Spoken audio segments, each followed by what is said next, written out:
The injury bug has hit the NFL once again for week 4. We're going to break down this week's top stacks. Let's get into it.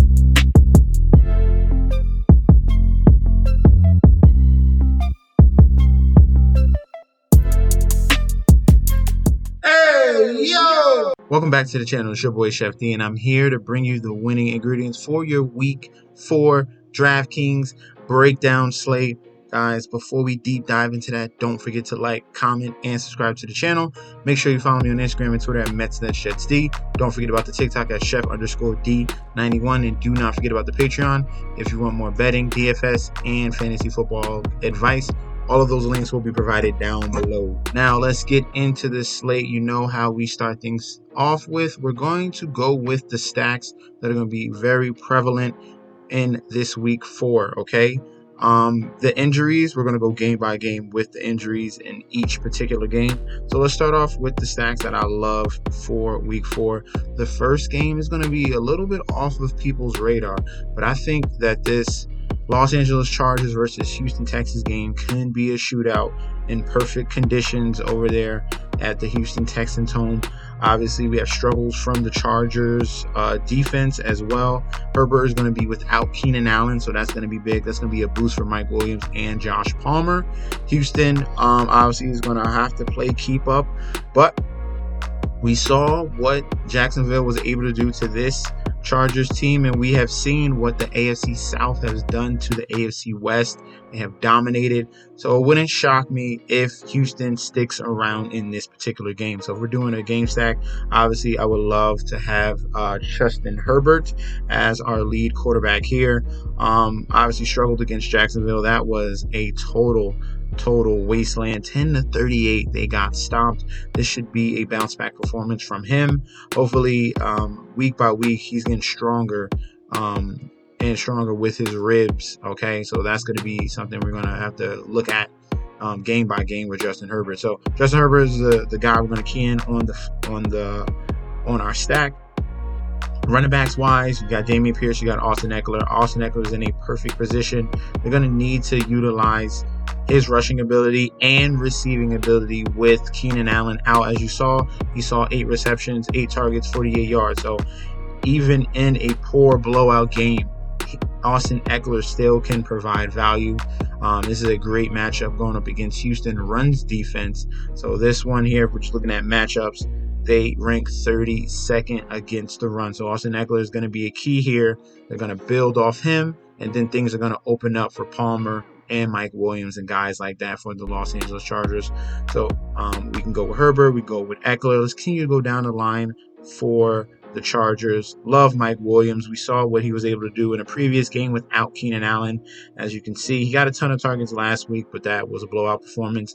But the week before against KC, this was without Keenan Allen. He had 8 for 113 and a touchdown on 10 targets. So 28 fantasy points.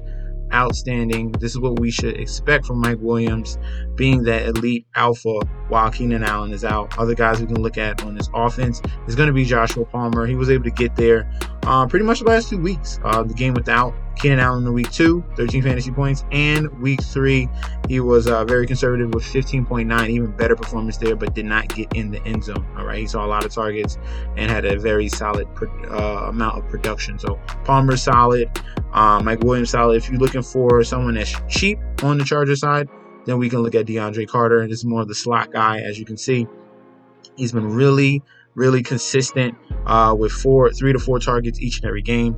The question is, can he get in the end zone? But at 4,000, someone that you need just a little flex play there, and hopefully he gets in the end zone. He can be a guy that you can look for.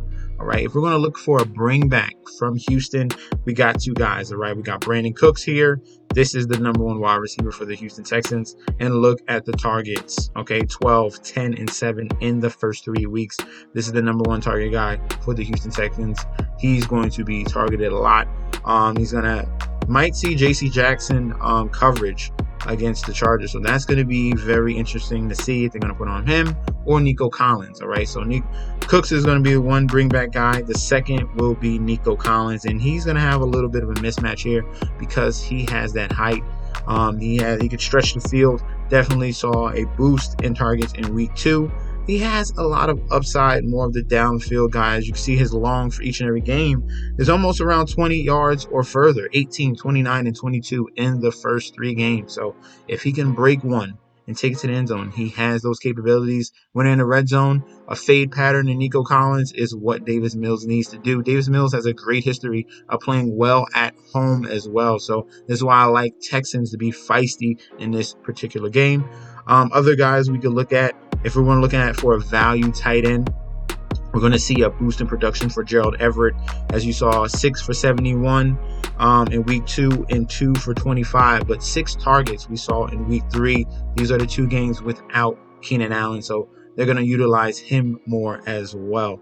So that's going to be the stack for the Chargers and the Houston Texans. The next game we're going to look at for our stacks, we want to clear out the Chargers and the Houston Texans here. And we're going to look at the Cleveland Browns and Atlanta Falcons. Yes, I said the Cleveland Browns and the Atlanta Falcons here. This one has some potential.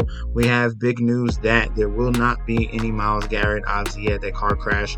He's not going to be able to play in this game against Atlanta. Atlanta's home, and Marcus Mariota has looked pretty fine. All right, he's looked great, putting up fantasy football production. That's all we care about. All right, I don't care about the interceptions. I care about fantasy points, and we see in the first 3 games 20 fantasy points, 16 and 17. So we're looking for a punt play, opportunistic quarterback here, and that can be Marcus Mariota. Obviously, Atlanta Falcons defense is shaky, and Cleveland Browns is solid, but the weapons for the Atlanta Falcons are going to provide mismatches with Drake London and Kyle Pitts. Mariota with his legs as well. He can get to the end zone. As you can see, he already has 2 touchdowns already, 2 rushing touchdowns already in this season.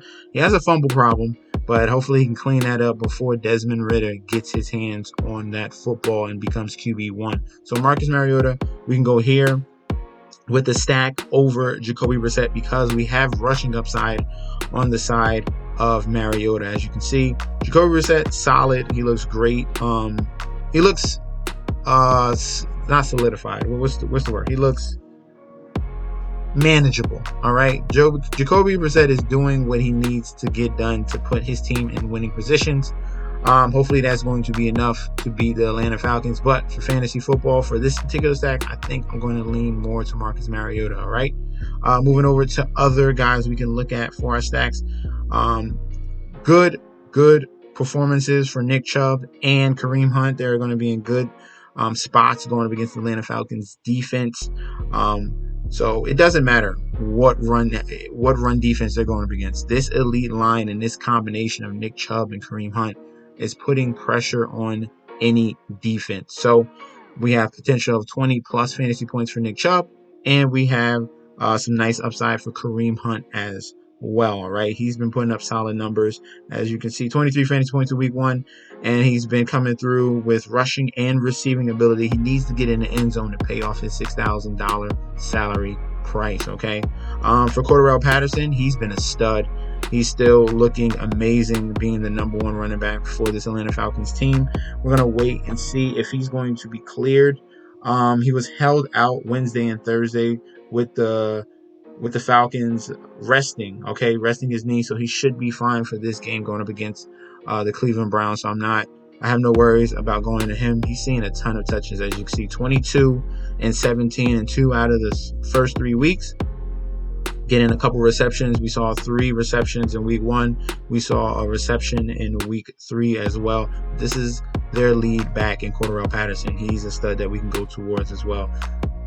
The pass catchers are going to be very special here. We have Drake London here at 6,100. He's blossoming right now. Double-digit fantasy points in each and every game. This is why he was the number 1 wide receiver in last year's draft. 6,100. I have no problem going towards him. Amari Cooper has put back-to-back performances together. As you can see, 28 fantasy points and 26 against the Jets and the Pittsburgh Steelers. Steelers have a great secondary back there. And now he's going up against the Atlanta Falcons. Expect him to have something similar to there. I don't know if he's going to get 100 yards, but if we can get in the end zone, that's all we're asking for Amari Cooper, right? He's still an elite one-on-one wide receiver, okay? Other guys we can look at for the staff, we have to go to the tight ends, And we have two gems here. We got Kyle Pitts here, who can create mismatches. They're utilizing him, stretching the ball down the field.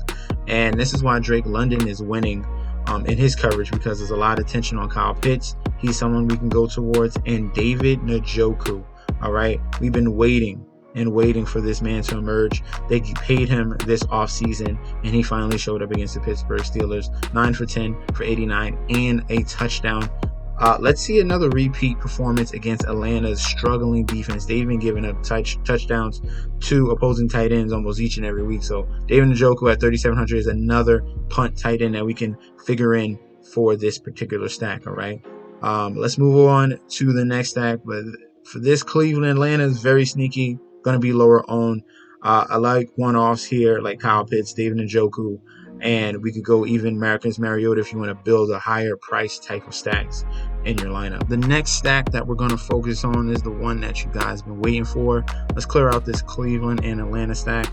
We're going to move over to the game in Baltimore. Baltimore Ravens going up against the Buffalo Bills here. And we can go a myriad of ways here. We have a tough decision between Josh Allen and Lamar Jackson. We got to start one.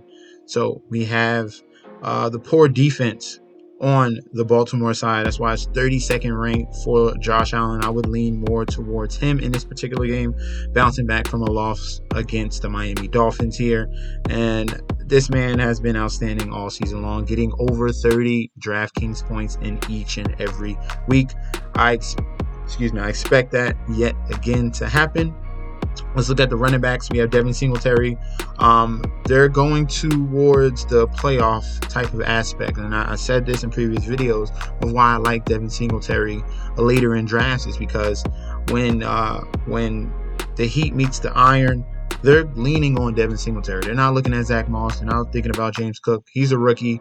Zach Moss had fumble problems. They're going to their most reliable back and someone that can be trustworthy in the receiving game. As you can see in week 3, 9 receptions, 11 targets, 78 yards, and a touchdown. I'm not saying that he's going to see that type of volume in receiving each and every week, but it matters a lot for this high-powered offense that they trust Devin Singletary in these situations, goal to go, red zone, tight contest. Whenever things are, like I said, are very close and tight-knit, Devin Singletary is on the field. He's getting a ton of opportunity. We're hoping for more rushing ability right now. Maybe he can pop some things off against this Baltimore defense here that has been struggling mightily in each and every category. Passing, they're giving up passing yards here everywhere, man. So that's going to only open things up in the rushing lane. So hopefully Singletary can provide some value at 5,900. We have J.K. Dobbins. Hopefully we get an increased usage from him. He's coming back finally from his ACL tear. He had 7 for 23 against New England. Now he's going up against the Buffalo Bills defense. That's going to be a little bit more of a tougher matchup here. He's going to get utilized. I'm not sure if he's going to get double-digit touches. Hopefully we can, and then you can go that route at 5,300 because he is a very, very nice price. Maybe you want to wait and see on him for another week. Now, the juiciness here is going to be the wide receivers. We have Stephon Diggs. We have Gabe Davis. All these guys I want pieces of, all right? Gabe Davis had an ankle concern, but he is fine. He played 94% of the snaps last week with Jake Kumerow out. Jake Kumerow is going to be out in this week as well. So they're going to need to utilize Gabe Davis. They're going to do Diggs, Davis. That's going to be the two wide receivers coming at the Baltimore Ravens, and we know his touchdown prowess. So I love Gabe Davis this week at 6,600. Stephon Diggs is an absolute monster. If Gabe Davis missed the game, then we're probably going to be looking at another Tennessee type of situation where we see double-digit receptions, over 100 yards, and multiple touchdowns. So Stephon Diggs, Gabe Davis are great adds to your stack. If you want to go with a cheaper option on the Bills, Isaiah McKenzie has been a very key component coming out that slot. Okay, he won the job over Jamison Crowder, and he's looking fantastic at 5,100. If we want some bringbacks from the wide receivers for the Baltimore Ravens side, we got Rashad Bateman. He's getting limited snaps. He needs to get in the end zone to cash in value. He's playing 70% of the snaps, obviously, because they're running the ball so much. But when he is on the field, he is effective. We saw great performances in week 1 and week 2. A little bit of a downgrade in week 3. Where he only saw 4 targets, 59 yards. Did he get an end zone, which was very key, and he lost a fumble, so that was a question mark as well. So 5,600. Rashad Bateman, we can look towards him, but the main guy in this offense will be Mark Andrews. All right, you need to have Mark Andrews. Travis Kelce, this is the new Travis Kelce. His name is Mark Andrews. Get used to it. 9 for 11 for 104 in week 2 with a touchdown, and in week 3 against the Patriots, of all teams, 8 for 89 with 2 touchdowns. Man has been super dominant. Him and Lamar Jackson are combining to be a very dynamic duo. Have no problem going with Mark Andrews at 7,100. All right, if we're looking for another tight end, you can lean on Dawson Knox. He's been getting a solid amount of targets here, 4 for 4 and 4 for 5 in the last 2 weeks. All right, so if we're leaning towards the stack we're going to go with, we're going to lean more to the Buffalo Bills side. All right, and then we're going to bring it back with Baltimore. All right, so that's going to be a stack for this particular game. Let's move on to the next. All right, let's clear out this stack and let's move over to our next sneaky stack that we got. That's going to be in the Seattle-Detroit game. This one here could be fun, even with all the injury news on the Detroit Lions side, okay? Starting off with the fact that they are going to be depleted at wide receiver, okay? No Amon-Ra St. Brown, no DJ Shark. So we're going to be looking at some secondary wide receivers for the Detroit Lions. Fine. I'm fine with that. All right, I have no problem. I still think this game still goes over. Jared Goff and the Lions are putting up solid numbers. Jamal Williams in a great game aspect going up against Seattle Seahawks run defense. And then Geno Smith has been pretty solid. I'm not going to lie here. We've seen 17 fantasy points in week 1. Struggled week 2. And against Atlanta, another bad defense. He was able to take advantage of that. 22 fantasy points from Geno Smith. All right, he's looking like he's putting up a very solid QB rating in the first 3 games, 119, 99 in 2 out of the 3. So he's putting up solid performances. He has great wide receivers in Tyler Lockett and DK Metcalf. So I have no problem going to him as a punt quarterback, but I might lean more towards Jared Goff. Jared Goff has more weapons on his side of the ball other than just DK Metcalf and Tyler Lockett. We got running backs, we got tight ends and TJ Hawkinson, and we still have some solid options at wide receiver. And I'm going to tell you right now. So Jared Goff is someone we can go with at QB in this particular stack. If you want to go with Geno Smith, fine by me. Jamal Williams is in a great position. He can run, he can catch. This man is a veteran's veteran. Great asset to have behind DeAndre Swift, and Jamal Williams is going to go crazy in this particular matchup going up against the Seattle Seahawks. I love him. He's one of the locks at 6,100 in this week 4 slate. We have Rashad Penny and Walker splitting carries. We saw 14 carries from Rashad Penny. As long as he's getting these opportunities, we can lean on him a little bit more over Kenneth Walker. Kenneth Walker was able to chip in with 3 carries in last week, and this is a great matchup for Rashad Penny here at 4,900. If you want to punt running back, someone that has some upside, he can get in the end zone. Rashad Penny should be that guy for this week. We saw his strong finish of last season. He's yet to put together a full performance this year. This is the game that we need him to step up in. All right, so I'll throw him in there as someone that's a value play. Now, we know about DK Metcalf and Tyler Lockett. Obviously, we like both of these guys in this game stack. In particular, Tyler Lockett has been more of the beneficiary from Geno Smith as of late. Look at the last 2 games, 11 targets each in the last 2 weeks. He's been putting up great performances, has yet to get in the end zone, but that can change this week against Detroit. So I like DK, I like Lockett. Now, the cheaper guys we need to focus in on the Detroit Lions. Number 1 will be Josh Reynolds. Josh Reynolds put up some solid numbers last week against Minnesota, 6 for 10 for 96. They have a connection going back in LA anyway as well. And Josh Reynolds had put up some nice performances last season with the Detroit Lions. So double-digit fantasy points last year. He could definitely do that at 4,600. This is a great punt play to have. I like him. Then we're looking at a secondary wide receiver. In this group, we can look at Quintez Cephas. All right, do not forget about Quintez Cephas. He was another guy last year that stepped up, and he's going to become the number 2 wide receiver in this offense for this game going up against Seattle. So those are 2 punt plays right there. And then we have TJ Hawkinson. All right. Now, TJ Hawkinson probably is going to have a breakout game here. We saw a touchdown last week against Minnesota. We're probably going to see another more high reception, high targeted effort from TJ Hawkinson. If he can get an end zone, that's icing on the cake at 4,100. He's another punt play that we can have for this game slate that we got here in this stack between Seattle and Detroit. So I love this stack here. It's going to be a little bit more under owned because of a lot of these no-name guys. We got Josh Reynolds, we got Quintez Cephas, we got Rashad Penny. It's going to be sneaky. It's going to be effective. The next stack, we're going to move over to this one here. It's more, do I want to say one-sided?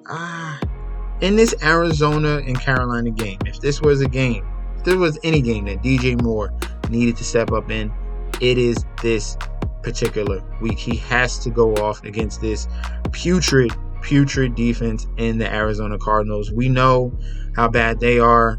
If Carolina's able to put up points, then we know Kyler's going to fight tooth and nail to put up fantasy points as well. As you can see, 20 fantasy points in week 2, 26 in week 2, 26 in week 2, 20 in week 1. And then Rams were able to corral him and stop him for only 16 fantasy points. But as you can see, he had 58 pass attempts, 314 yards.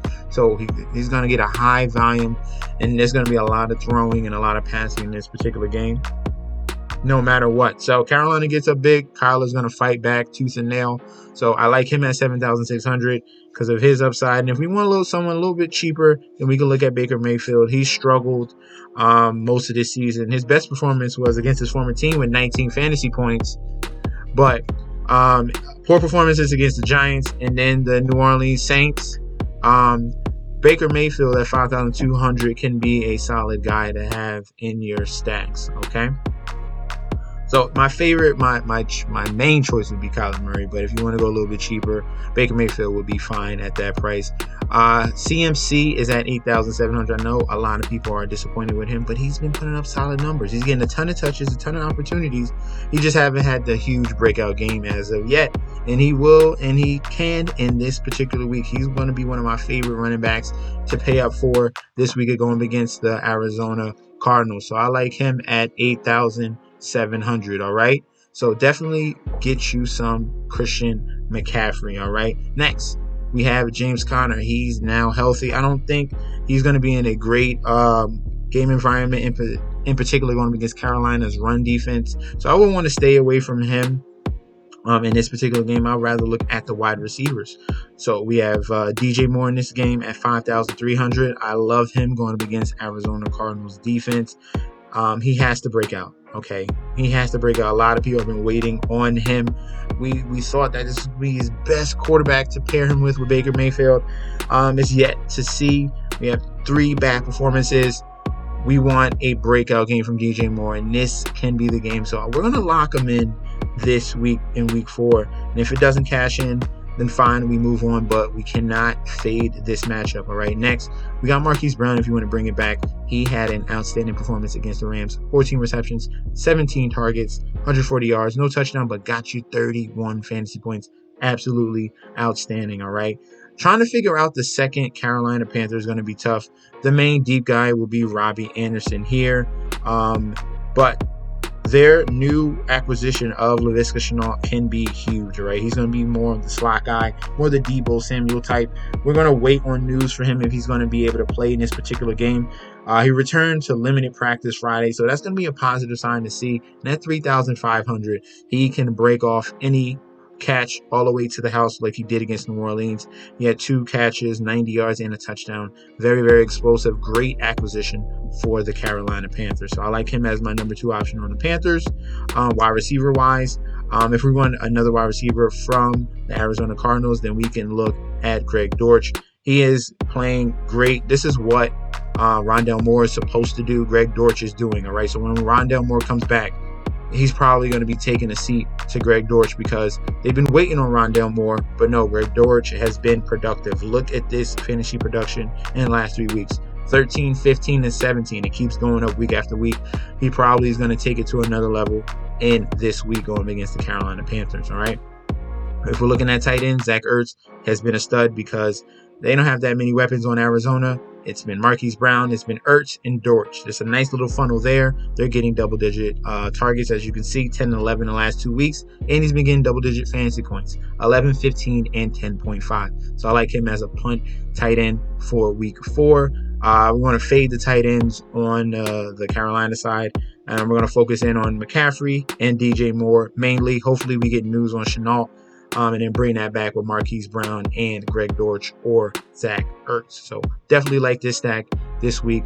And let's move on to the next one. Let's move over to our final stack of week 4. Let's clear this out. And we have this last game of the slate at 425. That's the Denver Broncos going up against the Las Vegas Raiders. The 0-3 Las Vegas Raiders. A shock to see here. Raiders defense has been poor. This can be a very good elixir for that Denver Broncos offense who's been struggling each and every week. They haven't scored over 20 real points in any of the first 3 games. Russell Wilson needs to get things clicking, so I don't mind going to him at 6,700 in this particular game. I expect this to be a nice shootout. Obviously, Derek Carr has a nice surrounding cast around him, and he's been putting up solid numbers.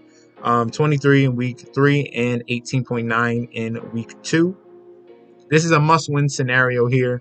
He's going to have to get connection with him and Devonta Adams. So I don't mind going Derek Carr. If you want to save $900, I have no problem going there. If we're looking at running backs, Javonte Williams is in a prime position going up against this poor run defense here. In totality, passing defense and rushing defense, the Las Vegas Raiders are bad. And if they're going to win this, it's probably going to be a back-and-forth situation. I like Javonte Williams in this game, bouncing back from what Melvin Gordon did last week. If you like Melvin Gordon more, then fine. You can if you want to save some salary at 5,800. He finally came through, got in the end zone last week.